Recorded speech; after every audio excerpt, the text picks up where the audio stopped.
निम्नलिखित में से कौन से समुच्चय हैं? अपने उत्तर का औचित्य भी बताइए। तो हमें ये शो करना है कि इनमें से कौन-कौन से समुच्चय होंगे और कौन-कौन से समुच्चय नहीं होंगे। जैसे आपको पता ही होगा समुच्चय क्या होता है, जिनको इस प्रकार से कर्ली ब्रैकेट के अंदर रखा जाता है, ठीक है? और इनके जो प्रत्येक एलिमेंट है, मतलब जो प्रत्येक अवयव है, उनको ऐसे बीच में कॉमे के साथ साथ में रखा जाता है। जैसे पहला अवयव लिख दिया, फिर कॉमा, फिर दूसरा, फिर कॉमा, फिर तीसरा, ऐसे करके लिखा जाता है। तो मुझे ये शो करना है कि इनमें से कौन-कौन से समुच्चय होंगे और कौन-कौन से समुच्चय नहीं होंगे।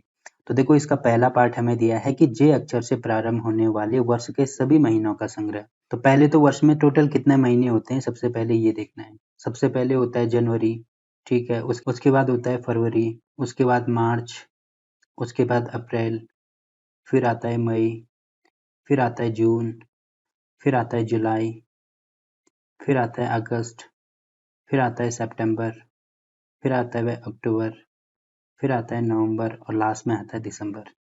तो एक साल में टोटल 12 महीने होते हैं। अब इनमें से हमें ये देखना है कि जे अक्षर से कौन-कौन से प्रारंभ होते हैं।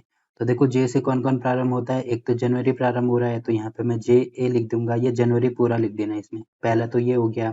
देखो ये जे से स्टार्ट नहीं होता है, वैसे ये नहीं होता है, ये भी नहीं होता है, ये से भी नहीं होता है। अब जून होता है तो यहाँ पे दूसरा लिख देना जून, ठीक है। अगला जुलाई, देखो ये भी जे से स्टार्ट हो रहा है, मतलब ये हो जाएगा जुलाई। उसके बाद अगस्त, सितंबर, अक्टूबर, नवंबर, दिसंबर, इनमें से कोई भी जे से स्टार्ट नहीं हो रहा है, मतलब इनको हम नहीं लेंगे। तो आप यहाँ पे देख रहे होंगे कि जे से 3 ही जो महीने हैं वो स्टार्ट हो रहे हैं। पहला है जनवरी, फिर जून और फिर जुलाई। और इनको क्या रखना है, सेट में रखना है। तो इस प्रकार से एक कर्ली ब्रैकेट बना देंगे और ये हो गया इसका सेट, ठीक है। तो एक अवयव हमने लिखा या एक एलिमेंट हमने लिखा, बीच में कॉमे का साइन, दूसरा अवयव कॉमे का साइन और तीसरा अवयव। अब देखो इसको पहचानने का तरीका क्या है, आप पहचान कैसे सकते हैं। जैसे इसका सिंपल आप ये ध्यान रखना कि जैसे क्लास में, आपके क्लास में जितने भी बच्चे हैं, ठीक है, मान लीजिए आपके क्लास में 5 बच्चे हैं, तो इन पांचों बच्चों से अगर टीचर कोई क्वेश्चन पूछता है और पांचों का आंसर अगर सेम आता है, इसका मतलब वो सेट होगा, और अगर सेम नहीं आता है इसका मतलब वो सेट नहीं होगा। जैसे यही क्वेश्चन टीचर ने सभी बच्चों से पूछ लिया। क्लास में 5 बच्चे हैं, पांचों बच्चों से पूछ लिया कि जे अक्षर से प्रारंभ होने वाला वर्ष का महीना कौन सा है। तो सारे बच्चे वही आंसर करेंगे। पहला बच्चे से पूछेंगे तो ये भी आंसर करेगा जनवरी, जून, जुलाई। दूसरे बच्चे से पूछेंगे, ये भी यही बोलेगा जनवरी, जून, जुलाई। तीसरे बच्चे से भी यही बोलेगा, चौथे बच्चे, पांचों, मतलब सारे जितने भी बच्चे हैं वो सब यही आंसर करेंगे। किसी का भी आंसर डिफरेंट नहीं होने वाला है इस कंडीशन में। तो अगर किसी का भी आंसर डिफरेंट नहीं होता है तो हम ये कह सकते हैं कि वो सेट है या वो समुच्चय है। अब देखो इसका दूसरा एग्जाम्पल मैं समझाता हूँ। जैसे इसमें दूसरा पार्ट इसमें दिया है, भारत के 10 सबसे अधिक प्रतिभाशाली लेखकों का संग्रह।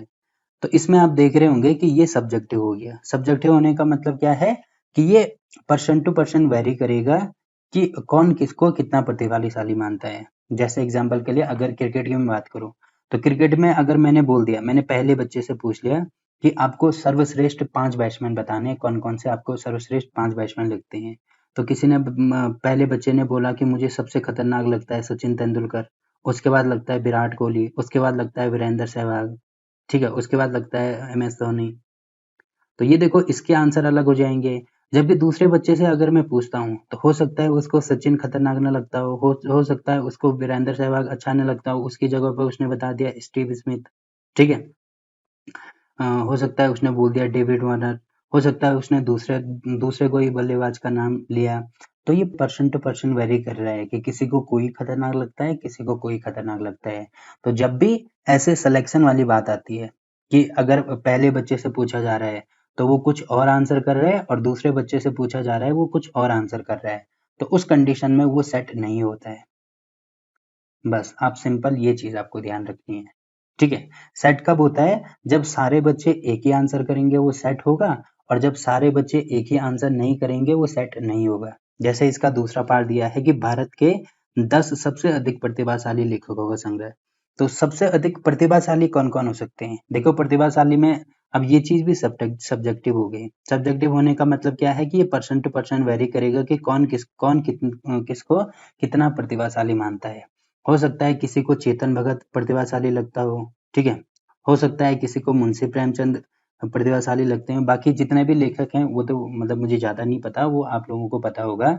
तो वो चीज़ आप इसमें समझ सकते हैं कि क्लास में 5 बच्चे थे, सबसे मैंने पूछा, किसी ने बोला चेतन भगत मुझे प्रतिभाशाली लगता है, किसी ने बोला मुंशी प्रेमचंद मुझे प्रतिभाशाली लगता है, किसी ने दूसरा नाम बोल दिया, किसी ने तीसरा नाम बोल दिया, किसी ने चौथा नाम बोल दिया।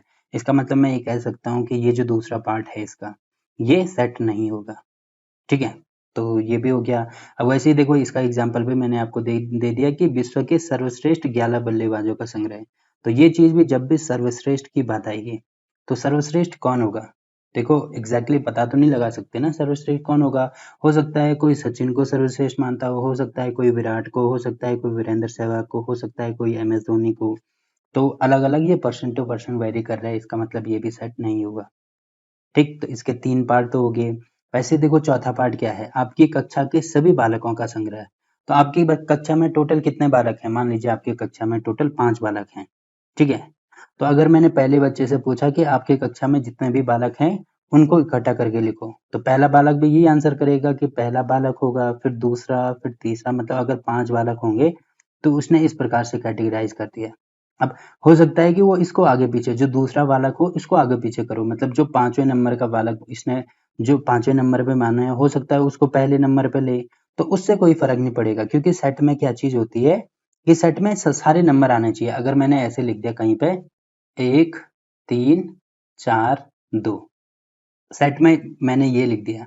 अब इसकी जगह पे अगर मैं ऐसे भी लिखता हूँ 1, 2, 3, 4 अगर ऐसे भी लिखता हूँ, तो देखो इसमें आप देख रहे होंगे ये जो अवयव हैं यानी ये जो एलिमेंट हैं ये आगे पीछे हो रहे हैं। यहाँ पे पहले नंबर पे ये है, यहाँ पे ये है, यहाँ पे ये दूसरे नंबर पे है, ये तीसरे नंबर पे है यहाँ पे। तो आगे पीछे हो रहे हैं उससे कोई फर्क नहीं पड़ेगा सेट में, ठीक है? ये दोनों सेट एक ही हैं। ये एक ही को डिनोट कर रहे हैं। तो आप इसमें बिल्कुल भी कंफ्यूज नहीं होना। बस ये है कि अब हमें एलिमेंट देखना है कि दोनों में एलिमेंट सेम है कि नहीं है। जैसे यहाँ पे 1 है तो यहाँ पे भी 1 है, ठीक है। वैसे यहाँ पे 3 है तो यहाँ पे भी 3 है, ठीक है। यहाँ पे 2 है, यहाँ पे भी 2 है, ठीक है। यहाँ पे 4 है, यहाँ पे भी 4 है। इसका मतलब ये दोनों जो सेट होंगे ये एक ही को डिनोट करते हैं। ठीक है, उससे कोई फ़र्क नहीं पड़ेगा। तो देखो इसने 5 शो कर दिया, वैसे दूसरा बच्चा भी देखो अलग-अलग तो नहीं कर सकता ना, हो सकता है कि बच्चों को आगे-पीछे करे, किसी को वो पहले नंबर पे रखे, किसी को दूसरे नंबर पे रखे और जो दूसरा बालक है हो सकता है जिसने वो पहले बालक को इसमें पहले नंबर पे रखा है, वो उसको आखिरी नंबर पे रखे, उससे कोई फ़र्क नहीं पड़ेगा, दोनों सेट एक ही होंगे, ठीक है? तो आप यहाँ पे भी समझ सकते हैं कि क्लास में जितने भी बच्चे होंगे, सारे एक ही आंसर करेंगे, इसका मतलब ये सेट है। ठीक है, ये वाला भी हो गया। आगे दिया है 100 से कम सभी प्राकृतिक संख्याओं का संग्रह। अब देखो प्राकृतिक संख्याओं तो आप लोगों को पता ही होगी कि ऐसी संख्याएं जो 1 से शुरू होती हैं। 1, 2, 3 और कहाँ तक जाती हैं? अनंत तक जाती हैं, इनफाइनाइट तक जाती हैं। और इसमें हमें दिया है 100 से कम होनी चाहिए, मतलब 1 होगा, 2 होगा, 3 होगा, ऐसे करते-करते 100 से कम मतलब 99 पे हम रुक जाएँगे। अब इनको क्या करना है, कर्ली ब्रैकेट के अंदर अगर मैं रख दूँगा, तो ये सेट बन जाएगा। और इसमें दिया है कि 100 से कम होने चाहिए, ठीक है, ये हो गया। अब देखो यही चीज़ अगर मैं पहले बच्चे से पूछता हूँ, तो इसका आंसर भी यही होगा। दूसरे बच्चे से पूछता हूँ, तो इसका आंसर भी यही होगा। तीसरे का भी आंसर ये होगा, चौथे का भी और पाँचवें का भी। ठीक है? क्योंकि 100 से कम प्राकृतिक संख्याएँ ये ही होंगे, इसके अलावा और कुछ हो ही नहीं सकते। तो ये भी क्या हो जाएगा, एक सेट हो जाएगा। ठीक, तो ये वाला क्वेश्चन भी हो गया। आगे दिया है लेखक प्रेमचंद द्वारा लिखित उपन्यासों का संग्रह। अब लेखक प्रेमचंद्र के द्वारा जितने भी उपन्यास लिखे गए हैं, तो मान लीजिए उन्होंने टोटल 5 उपन्यास लिखे। देखो मुझे एग्जैक्टली नहीं पता, मैं आपको केवल एग्जाम्पल के थ्रू आपको बता रहा हूँ, ठीक है? तो टोटल मान लीजिए 5 उपन्यास लिखे। अब इनका संग्रह करना है तो पहले बच्चे से अगर पूछेंगे, तो क्योंकि 5 उपन्यासों के अलावा और बाकी कोई भी उपन्यास उसमें शामिल नहीं होंगे, तो इसका मतलब पहला बच्चा भी वही आंसर करेगा, दूसरा बच्चा भी, तीसरा भी, चौथा भी और पाँचवा भी। इसका मतलब हम ये कह सकते हैं कि ये भी एक सेट होगा। ठीक, तो ये वाला भी हो गया। अगला दिया है सभी समपूर्णांकों का संग्रह। अब देखो सबसे पहले तो हमें ये समझना होगा कि ये पूर्णांक क्या चीज़ होती है।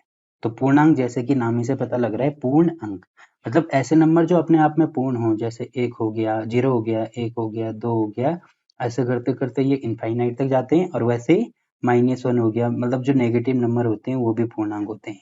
ये भी माइनस इनफाइनाइट तक जाते हैं। तो ये तो हमने बना दिया जितने भी पूर्णांक होंगे उनका सेट, ठीक है? अब मुझे देखना है कि सम कौन से होंगे। तो सम का मतलब जिसमें 2 का भाग पूरी-पूरी भाग चले जाएगा। इसका मतलब 1 हट जाएगा यहाँ से, 3 हट जाएगा, फिर यहाँ से भी 3 हट जाएगा, मतलब 0 बचेगा, 2, 4, 6, 8 ऐसे नंबर बचेंगे इनफाइनाइट तक। वैसे भी माइनस में -2 से शुरू होगा, क्योंकि ये तो आएगा नहीं, वैसे -3 ही आएगा, -4 आएगा, -6 आएगा, तो ये भी जाएगा कहाँ तक, माइनस इनफाइनाइट तक। तो ये हो गया सम पूर्णांकों का संग्रह। अब देखो किसी भी बच्चे से अगर मैं पूछता हूँ, तो सारे बच्चे देखिए, जैसे मैंने पहले बच्चे से पूछा तो ये भी यही आंसर करेगा, दूसरा वाला बच्चा भी, तीसरा भी, चौथा भी, पांचवा भी। इसका मतलब हम ये कह सकते हैं कि ये भी क्या है, एक सेट है। ठीक है, तो ये वाला क्वेश्चन भी हो गया। अब देखो इसमें अगला पार्ट दिया है कि इस अध्याय में आने वाले प्रश्नों का संग्रह। तो इस अध्याय में जितने भी प्रश्न होंगे सारे बच्चे एक ही आंसर करेंगे, इसका मतलब ये भी एक सेट होगा। और बाकी लिख देना जितने भी इसमें प्रश्न होंगे, तो उतने प्रश्न लिख देना और कर्ली ब्रैकेट के साथ उनको बंद कर देना, तो वो सेट हो जाएगा। ठीक है, आगे दिया है विश्व के सबसे अधिक खतरनाक जानवरों का संग्रह। तो खतरनाक जानवर ये भी एक सब्जेक्टिव हो गया, मतलब ये भी पर्सन टू पर्सन वैरी करेगा, क्योंकि खतरनाक हो सकता है किसी को अगर कुत्ते से डर लगता हो तो उसके लिए कुत्ता खतरनाक हो सकता है किसी को बाघ से डर लगता हो तो उसके लिए बाघ खतरनाक हो गया, हो सकता है किसी को भालू से डर लगता है तो उसके लिए भालू खतरनाक हो गया। तो ये पर्सन टू पर्सन वेरी कर रहे हैं। अगर मैंने जैसे क्लास में 5 बच्चे हैं तो पहले बच्चे से पूछा, उसने बोला कि मुझे कुत्ता सबसे खतरनाक लगता है, तो इसके लिए कुत्ता सबसे खतरनाक हो गया। वैसे दूसरा बोल रहा है मुझे शेर खतरनाक लगता है, तो उसके लिए शेर खतरनाक हो गया। तो आप देख रहे हैं कि पहले बच्चे का भी आंसर और दूसरे बच्चे का भी आंसर सेम नहीं आ रहा है, इसका मतलब ये सेट नहीं होगा। तो इस प्रकार से जो पहला वाला पार्ट है, पहले क्वेश्चन के सारे पार्ट कंप्लीट होते हैं। ठीक, और क्लास 11th के सभी चैप्टर की वीडियो आपको नीचे डिस्क्रिप्शन में मिल जाएगी, तो वहाँ पे जाके आप किसी भी क्वेश्चन को देख सकते हैं।